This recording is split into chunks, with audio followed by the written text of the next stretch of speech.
स्वागत है मेरी परियों की कहानी के रोमांच में, जो एक ऐसी दास्तान है जो दिल को छू लेती है और रूह को झकझोर देती है। बहुत पहले समंदर के किनारे बसा था एक गांव जिसे नूराबाद कहते थे, जहां सूरज की किरणें लहरों को चूमती थीं और हवाएं पुरानी लोरियों का आलम बुनती थीं। इस गांव में रहता था एक गरीब मछुआरा जिसका नाम था अलीम।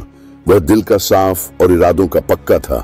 हर सुबह वह अपनी छोटी सी नाव लेकर समंदर की गोद में उतरता, जाल डालता और उम्मीद करता कि इतनी मछलियां मिले कि अपनी बीमार वालिदा का पेट भर सके।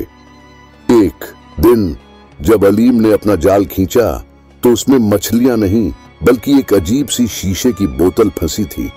यह बोतल रंग बदल रही थी, मानो इंद्रधनुष का टुकड़ा हो, और इसके ढक्कन पर पुराने रहस्यमय निशान उकेरे हुए थे। अलीम ने सोचा, शायद यह कोई बेशकीमती खजाना हो। उसने हिम्मत जुटाई और बोतल खोल दी। अचानक एक तेज हवा चली, गुलाबी और सुनहरी धुंध उठी और उसमें से निकली एक लंबी चमकदार औरत। उसने सितारों से बुनी हुई पोशाक पहनी थी और उसके बाल चांदनी की तरह लहराते थे। मैं शहजादी जमीला हूं, उसने कहा, सुल्तान ते नकीब की मलिका, जिसे 1000 साल पहले एक दुष्ट मौलवी कासिम उल जादू ने इस बोतल में कैद कर दिया था। अलीम हैरान था, मगर उसने शहजादी का इस्तकबाल किया। बदले में जमीला ने अपने जादू से अलीम की वालिदा को सेहत बख्शी, गांव को मछलियों, साफ पानी और फसलों की नेमत दी। यह चमत्कार दूर दूर तक फैला, मगर इसके साथ ही खतरे की साया भी आ पहुंची। काले पहाड़ों की गहराइयों में, जहां सूरज की रोशनी भी कांपती थी, कासिम उल जादू ने महसूस किया कि उसका जादू टूट चुका है। उसने देखा कि सितारे अपनी जगह से हिल रहे हैं और समझ गया कि जमीला आजाद हो चुकी है। गुस्से से भरा उसने धुएं और आग से बनी अपनी सायों की फौज को बुलाया और कसम खाई कि वह जमीला को फिर कैद करेगा। जमीला ने अलीम को अपनी दास्तान सुनाई। वह कभी नकीब की मल्लिका थी, जहां क्रिस्टल के मीनार सूरज की रोशनी में चमकते थे और जादुई जंगल गीत गाते थे। मगर कासिम उल जादू ने उसके वालिद बादशाह नासिर को धोखा दिया, उन्हें पत्थर का बना दिया और तख्त पर कब्जा कर लिया। जमीला ने उसका मुकाबला किया, मगर कासिम ने उसे धोखे से बोतल में कैद कर दिया। अब जमीला ने अपनी सुल्तानत वापस लेने का इरादा किया और अलीम से मदद मांगी। अलीम का दिल जोश से भर उठा और उसने हामी भर दी। उनकी यात्रा शुरू हुई। रास्ते में उन्हें कई हमसफर मिले। फरीदा, एक रेगिस्तानी चोरनी जिसका दिल साफ और चालाकी बेमिसाल थी। चिराग, एक बोलने वाला तोता जो कभी नकीब के महल में रहता था और रहस्यों का जानकार था। बशीर, एक जवान लोहार जिसके वालिद वालिदा कासिम के पहले हमले में खो गए थे। इस जत्थे ने कई मुश्किलों का सामना किया।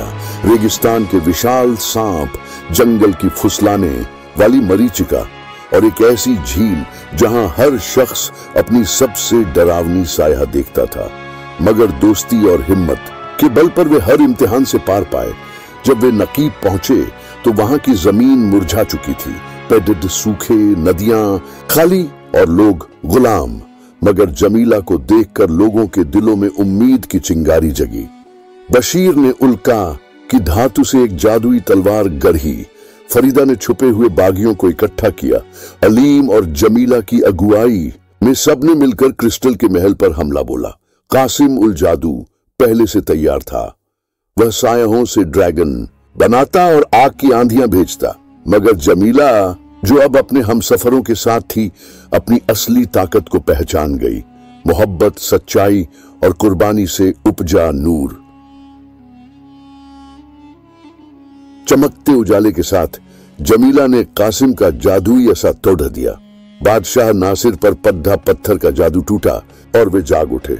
कासिम चीखा और अंधेरे में समा गया, कभी न लौटने के लिए। नकीब में अमन लौट आया।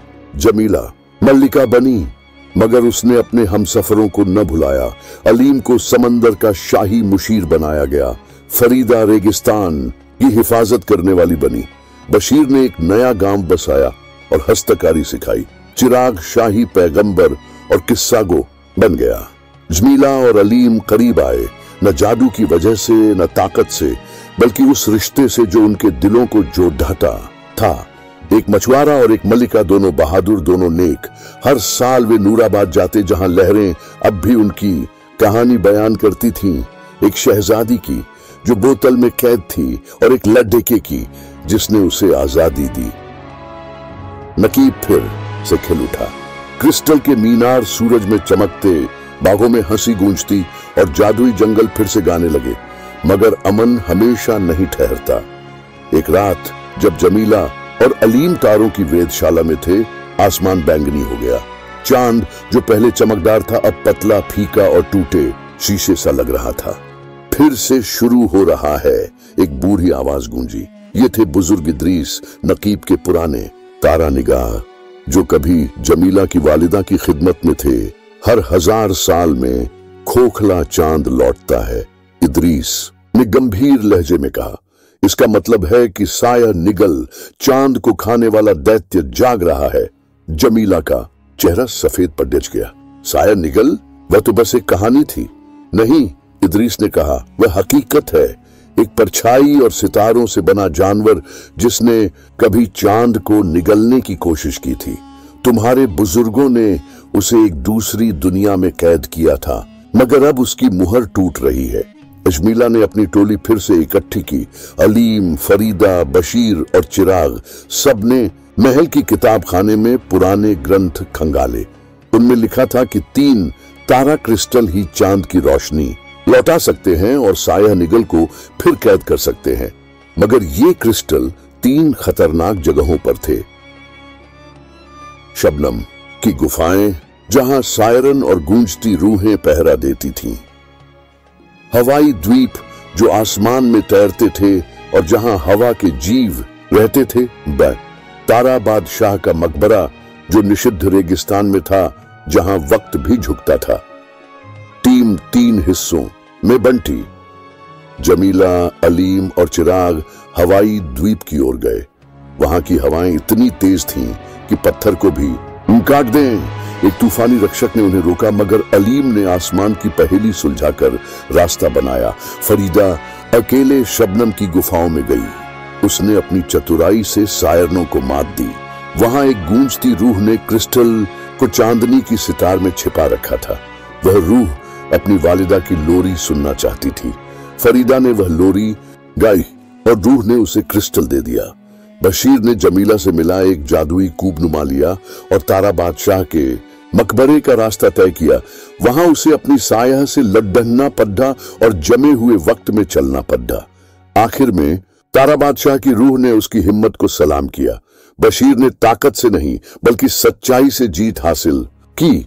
जब उसने अपने डर और वालिद वालिदा की यादों को कबूल किया, तीनों क्रिस्टल लेकर सब नकीब लौटे, मगर वक्त निकल चुका था।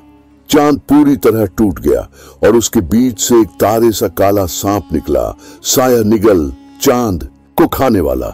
आसमान काला हो गया, परछाइयां जमीन पर फैल गईं और लोग डर से भागने लगे। जमीला ने क्रिस्टल उठाए।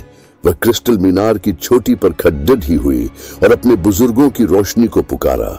अलीम उसके साथ खड़ा था, नाविकों की पुरानी दुआ दोहराते हुए। फरीदा ने चांदनी सितार बजाया। बशीर ने तारा तलवार से साया निगल पर वार किया। क्रिस्टल जमीला के चारों ओर घूमे और एक शुद्ध नूर में बदल गए।